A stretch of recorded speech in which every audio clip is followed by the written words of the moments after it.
You know, today wasn't supposed to be any videos at all. I'd already recorded a reaction for today and I thought I was just gonna be free for today until Halloween. Well, apparently that's not the case because Jake Paul versus Tommy Fury was just confirmed for December 18th. For the record, before this video starts, let me say two things. One, I am by no means a combat sports expert and or analyst. I'm just a fan of the sport like anybody else clicking on this video. I'm also about to say that this is gonna be my last video that I'm doing on Jake Paul ever. I mean, I appreciate the help he gave my channel at first because if you remember, around the time I first started my channel, I did make a video on Jake Paul about to fight Ben Askren.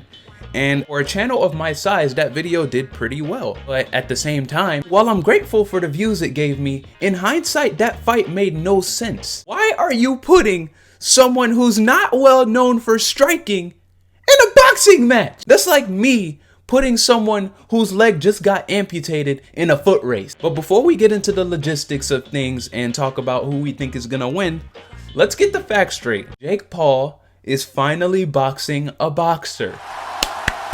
You know, a lot of people were using that excuse against him for the longest now, and I think that can finally die down. He's not the best boxer in the world, but he's still a boxer. A boxer who has more wins than him at that.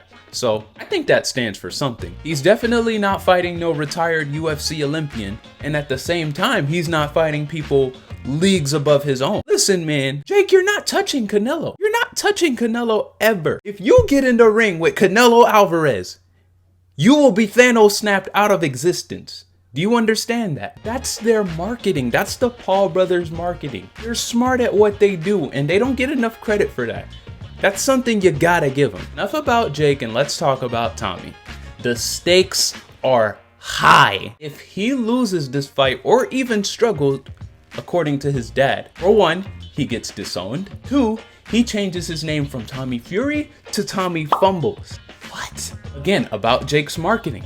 Do you realize that in these bets, the opponent he's fighting has a lot more to lose in these situations than he does? If Jake Paul ended up getting a I love Tyron Woodley tattoo, it wouldn't matter to a dang person in the world. People would have clowned him and then he would have moved on. I promise you. And there probably would have been a rematch since Jake did sign the rematch clause. But Tyron Woodley getting the I love Jake Paul tattoo?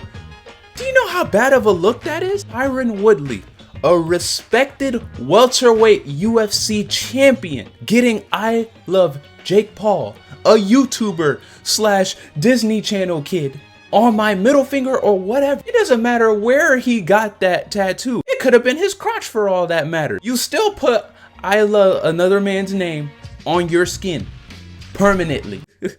Yo, this YouTube boxing scene just keeps getting more interesting. I can't even lie. One thing I don't think John Fury understands is just because Jake was a YouTuber, was a Disney kid, doesn't mean he can't be a boxer. I want y'all to understand something. For all the people who are trying to discredit Jake because he's a YouTuber or whatever, or used to do YouTube, or did Disney, whatever, people can change.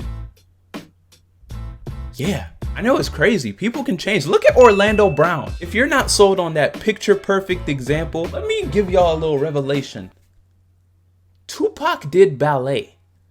I'm not making that up, I swear. Oh my God, people might be mad for this, but these are just my raw thoughts and opinions at the time. Who do I think is gonna win? Jake Paul or Tommy Fury? I think Jake's gonna win. I think Jake's gonna win. I don't know if it's gonna be by knockout, but by decision. And don't take my opinion too seriously, because I also thought it was a 50-50 chance between Jake and Ben Askren. But again, looking back on that fight, it didn't make much sense. He's not a striker. He doesn't belong in the ring. I realize that now, and I'm much better at, you know, analyzing these fights now than I was before. Jake Paul versus Tommy Fury?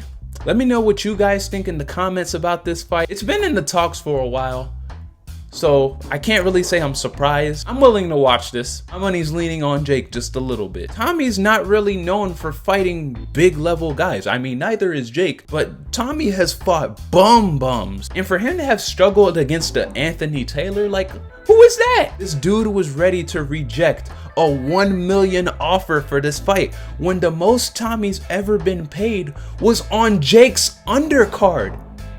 And it was $15,000. How can you reject $1 million? And at the very least, the one thing that Jake has over Tommy is that Jake faced real adversity. Sure, Tyron had him hanging on the ropes, and you can say, oh, technically that counted as a knockdown. Listen, Jake still would have won. I'm sorry. I'm sorry. You can stay as delusional as you want. And I don't want to make it sound like I'm defending Jake Paul. I'm tired of making videos on this dude, man. I want to look at this from the most unbiased perspective I can. I'm just happy that the score will finally be settled between the two, because even before the Tyron Woodley fight, these two have had some friction going on in the background, you know? Let me know what you guys think about this fight. Let me know who you think will win. Don't forget to like, subscribe. My name is Totally Dre, and I will talk to y'all later. Peace.